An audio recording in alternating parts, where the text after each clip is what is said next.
Eu am privit interviul tău cu Angelica Frolov. Da. Destul de sincer ai fost acolo și așa, eu mă așteptam că o să fii hi-hi, ha-ha, dar tu... Eu și acum avea să mă strădui să mă țină mâini și să nu fac mișto în Și acolo ai spus un lucru destul de curios, că te simți discriminată în societatea noastră. Cum se manifestă discriminarea la adresa ta? Nu știu, totul se pune pe greutatea mea. Înțelegi? Primul impact este greutatea. De exemplu, eu am mai zis chestia asta, nu știu dacă la Angelica sau nu, mă duc la medic și zic că am probleme cu, exemplu, da? Cu un an în urmă, când a fost, sau cu 2, m-am dus la medic și am zis că am probleme cu ceva cu, aici la bazin, cu piciorul, nu puteam, cu spatele, nu înțelegeam, partea asta mă durea foarte tare. Și primul lucru care mi-a zis medicul asta e că e de la greutate, nu mi-a făcut niciun control ca să, știi, ca să vadă precis de la șei.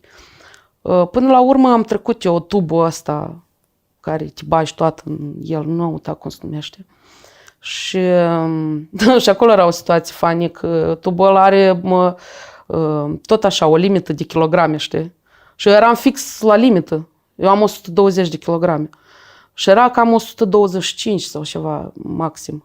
Adică dacă tu ai mai mult de 125, deci tu nu poți să intri în tubul ăsta să faci Și ce a arătat? Fotografia asta.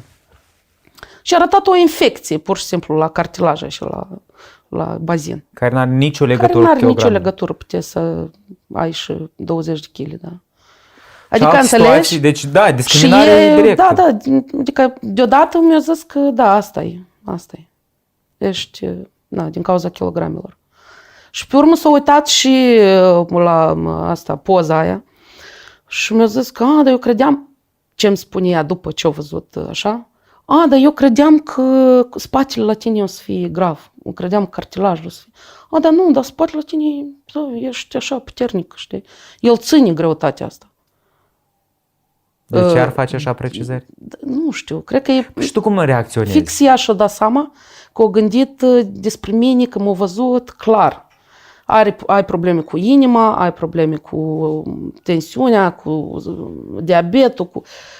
Nu e chiar așa. Poți să ai probleme, toate aceste probleme fix așa, nefiind gras, să ai kilogramele mele. Dar alte situații de discriminare? Scaune înguste, avion. Deci eu am problemă acolo. Bine, eu încă nu am ajuns să plătesc 2 locuri. Nu, acum nu știu când am zburat de vreo 2 ani și m-am mai îngrășat o leacă.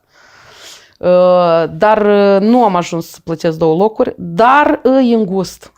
Deci, e mai tare, eu sunt ok, știi, eu stau bine pe scaunele și ele. Dar oamenii care stau lângă mine, tot timpul râd.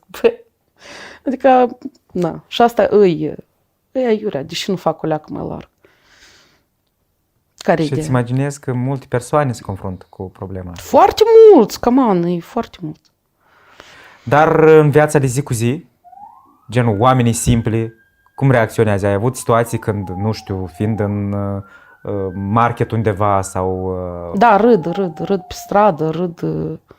Otla asta! Ai văzut-o, uite-o! Și când te măciuc în casă, mânc și mai urât să numească.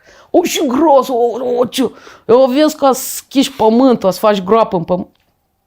Fac apropo-uri de genul ăsta. Ca normal. Și tu cum reacționezi?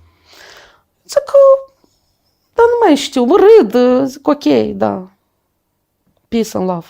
Dar cum asta e specific doar moldovenilor? Sau în mai general mult, da, bâdlilor? Bâdlilor, clar, nu moldovenilor. Sunt și oameni super de treabă aici la noi. Dar și, da, oricum, asta depinde de, cred că, educație, cultură din țară, știi? Și la noi cum îți dai seama că îți fac apropouri de astea, știi, bulinguiesc așa pe stradă direct. Asta e educație, asta ține direct de educație.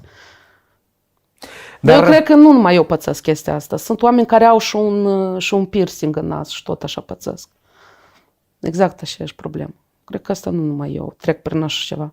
Toți oamenii aici la noi un pic mai diferiți, fizic, ei trec prin asta.